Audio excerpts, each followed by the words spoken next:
Parlons maintenant du cycle de Joule à récupération de chaleur, qu'on appelle aussi parfois le cycle de Brayton. Alors, commençons par faire une petite analyse sur la température des différents points du cycle qu'on avait précédemment lors d'un cycle de Joule réel. Une chose qu'on peut remarquer, c'est que dans le cadre des turbines à gaz, on se retrouve souvent avec une température en sortie de turbine qui reste très élevée.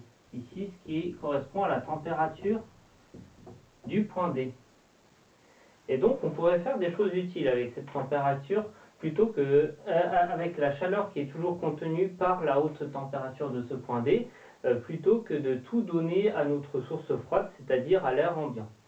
Notamment, une des choses qu'on peut se dire, c'est qu'on peut profiter de cette température élevée, justement pour avoir moins de chaleur à fournir au niveau de la source chaude pour élever la température du fluide depuis l'état B de sortie de compresseur jusqu'à l'état C d'entrée en turbine. Et pour ceci, on peut notamment remarquer que, en tout cas sur le schéma que je vous ai fait ici, la température du point B, c'est-à-dire de sortie de compresseur, est inférieure à la température de sortie de turbine.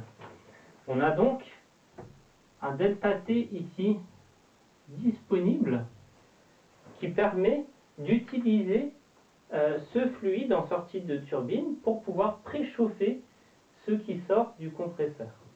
Alors on peut quand même faire quelques remarques sur le fait que ce n'est pas toujours vrai d'avoir un ΔT positif ici. Notamment, on peut réfléchir à la stratégie de chercher à augmenter la température d'entrée de turbine, donc par exemple en rajoutant des matériaux céramiques ou des systèmes de réfrigération sur les premières pales de la turbine. On peut parfois admettre des températures plus importantes en turbine. Donc si on augmente la température du point C, on va avoir tendance à augmenter la température du point D et à aussi augmenter ce potentiel de récupération de chaleur, c'est-à-dire cette différence de température qu'on a entre le point B et le point D. Par contre, si on cherche plutôt cette fois-ci à augmenter le rapport de pression, donc la différence de pression entre la basse pression et la haute pression, on va avoir les deux courbes isobars qui vont avoir tendance à s'éloigner l'une de l'autre, ce qui va faire augmenter la température du point B et diminuer la température du point D. Et donc on peut aussi se rendre compte qu'il y a un ratio de pression critique au-delà duquel cette différence de température n'existera plus ou autrement sera négative dans l'autre sens. Donc pour pouvoir exploiter cette différence de température, on va rajouter un nouvel élément dans notre cycle de turbine à gaz qui est un échangeur intermédiaire qui va permettre d'échanger de la chaleur entre le fluide au point D, sortie de turbine, et le fluide au point B, sortie de compresseur, pour pouvoir réchauffer le fluide au point B avant qu'il rentre dans l'échangeur de chaleur avec la source froide, et par ce faire, ça va aussi réduire la température du fluide qui sort de la turbine. Donc on va donc rajouter un échangeur intermédiaire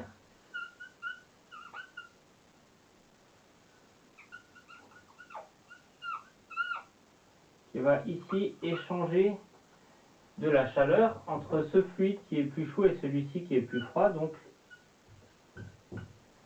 le sens de l'échange de chaleur va être dans ce sens-là.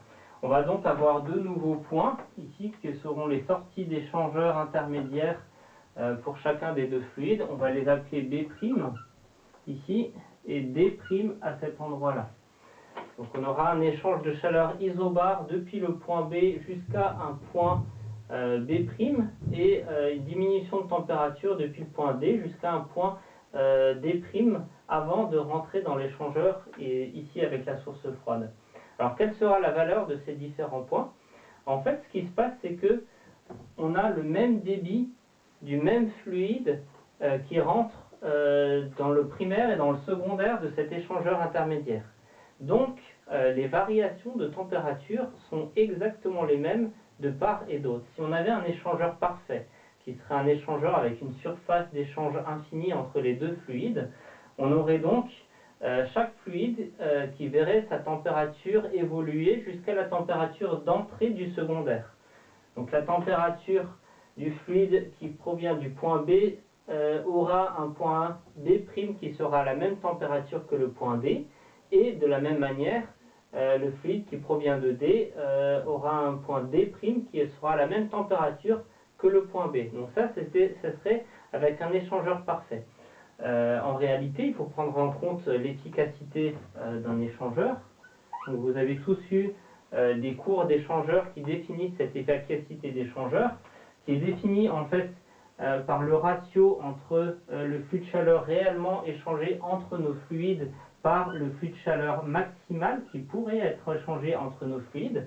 Donc là, on vient de décrire le flux maximal, c'est celui pour lequel on aurait une évolution de la température jusqu'à la température d'entrée du secondaire. On peut donc écrire cette efficacité simplement en fonction des températures réelles, c'est-à-dire la variation. Alors si je l'exprime du côté ici de ce qui sort du compresseur, la variation de B à B' en température divisée par la variation max de température qu'on pourrait avoir, c'est-à-dire TD moins TB.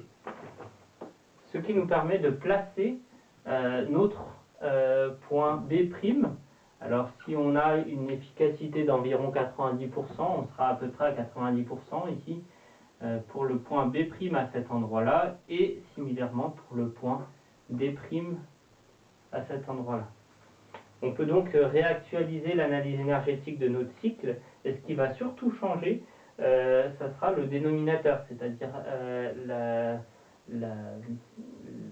chaleur spécifique à échanger avec la source chaude, qui sera cette fois-ci non pas de B à C, mais uniquement de B' à C. Et donc ceci, c'est dans le but d'optimiser le rendement de notre installation.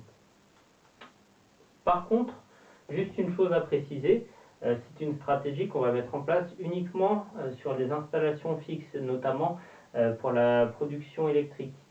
Quand on est dans une turbine à gaz qui sert de moteur d'avion, on ne pourra pas se permettre de rajouter un échangeur, étant donné que c'est un élément beaucoup trop volumineux et lourd qu'on ne peut pas se permettre de prendre pour des questions de poids dans le cadre d'un moteur d'avion.